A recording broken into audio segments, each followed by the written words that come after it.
Hi friends, welcome to குறிஞ்சி.com. முட்டை மசாலாவை கொஞ்சம் வித்தியாசமாக புதுசாக இன்றைக்கி எப்படி செய்யறதுன்னு பார்க்கலாங்க. அதுக்கு இந்த மாதிரி 4 முட்டை எடுத்திருக்கேன். முட்டையை இந்த மாதிரி ஒரு பவுலில் உடச்சி ஊற்றிக்கலாம். இப்போ இந்த ரெசிபி பார்த்தீங்கன்னா மதியம் லஞ்சுக்கு சைட் டிஷ்ஷாகவும் சர்வ் பண்ணலாம்.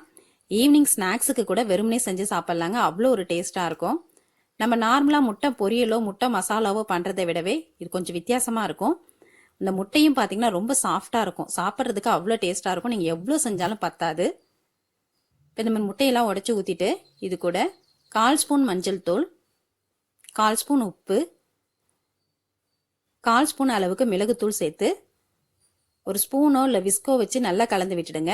இப்போ இதில் சேர்த்துருக்க மசாலாலாம் அந்த முட்டையில் நல்லா கலக்கணும். அந்த அளவுக்கு நல்லா கலந்து விட்டுடுங்க. இந்த மாதிரி நல்லா கலந்துட்டு அடுப்பில் ஒரு கடாய் வச்சுட்டு ஒரு குழிக்கரண்டி அளவுக்கு எண்ணெய் ஊற்றிடுங்க. எண்ணெய் நல்லா சூடாக இருக்கணும். அப்போ நீங்கள் இந்த மாதிரி ஒரு ஜல்லிக்கரண்டி வச்சு இந்த முட்டையை ஊற்றும் போது இந்த முட்டை தனித்தனியாக முத்து முத்தாக உழுந்து நல்லா உப்பி சாஃப்டாக இருக்கும். இந்த முட்டை மசாலா சாப்பிட்றதுக்கே அவ்வளோ டேஸ்ட்டாக இருக்குங்க. ஏன்னா இந்த முட்டை எண்ணெயிலே நல்லா பொரிஞ்சிடுறதுனால இதில் நம்ம அதுக்கப்புறம் மசாலாலாம் சேர்க்கும் போது டேஸ்ட்டே வித்தியாசமாக அவ்வளோ நல்லாயிருக்கும். இதை ஊற்றின உடனே கரண்டி வச்சு கலந்துடாதீங்க. கொஞ்சம் ஒரு 2 செகண்ட் விட்டு அதுக்கப்புறம் நீங்கள் கலந்தீங்கன்னா இது கொஞ்சம் கட்டி கட்டியாக இருக்கும். அப்படி இருந்தால் தான் எடுத்து சாப்பிட்றதுக்கு நல்லாயிருக்கும். ஏன்னா நம்ம இந்த முட்டையில் ஏற்கனவே உப்பு மிளகுத்தூள்லாம் சேர்த்துருக்கிறதுனால இதுலேயும் அந்த காரம்லாம் இறங்கி இப்போ நம்ம மசாலாவிலையும் சேர்க்குற காரம்லாம் இறங்கி சாப்பிட்றதுக்கு அவ்வளோ டேஸ்ட்டாக இருக்கும். இந்த மாதிரி கொஞ்சம் பெருசு பெருசாக கட்டி கட்டியாக இருக்கிற மாதிரி கலந்து விட்டுடுங்க.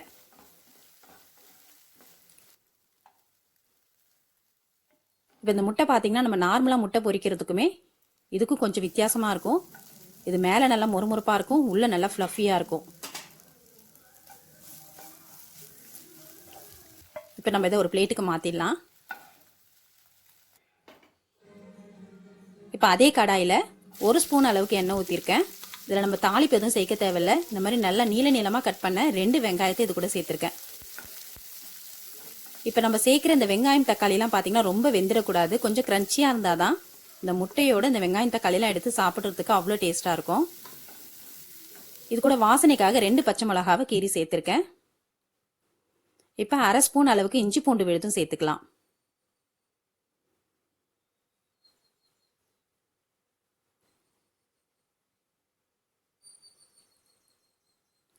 இப்போ இஞ்சி பூண்டு ஓரளவுக்கு வதங்கினதுக்கு அப்புறமா ஒரு தக்காளி பழத்தை இந்த மாதிரி நீள நீளமாக கட் பண்ணி சேர்த்துருக்கேன். இதையும் சேர்த்து நல்லா வதக்கிக்கங்க.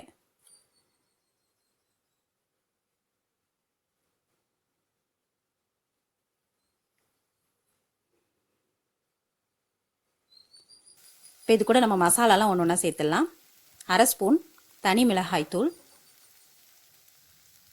இந்த மசாலாவுக்கு தேவையான அளவுக்கு மட்டும் உப்பு சேர்த்துக்கங்க. 1/4 ஸ்பூன் உப்பு, 1/4 ஸ்பூன் அளவுக்கு கரம் மசாலா சேர்த்துருக்கேன். இது உங்களுக்கு தேவையில்லைன்னா நீங்கள் அவாய்ட் பண்ணிக்கலாம். இப்போ இது எல்லாத்தையும் சேர்த்து நல்லா கலந்து விட்டுடுங்க.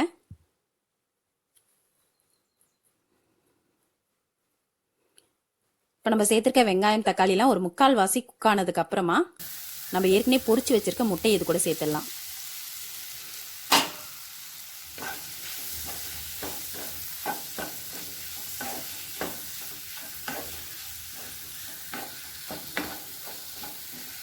இதை நல்லா கலந்து விட்டுடுங்க. இப்போ இந்த மசாலாலாம் இந்த முட்டையில் இறங்கி சாப்பிட்றதுக்கு அவ்வளோ டேஸ்ட்டாக இருக்கும். இது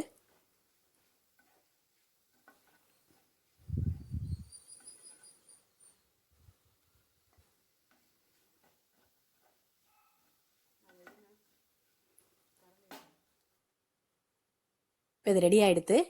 கொஞ்சமாக கொத்தமல்லி தூவி கலந்து நம்ம சர்வ் பண்ணலாம்.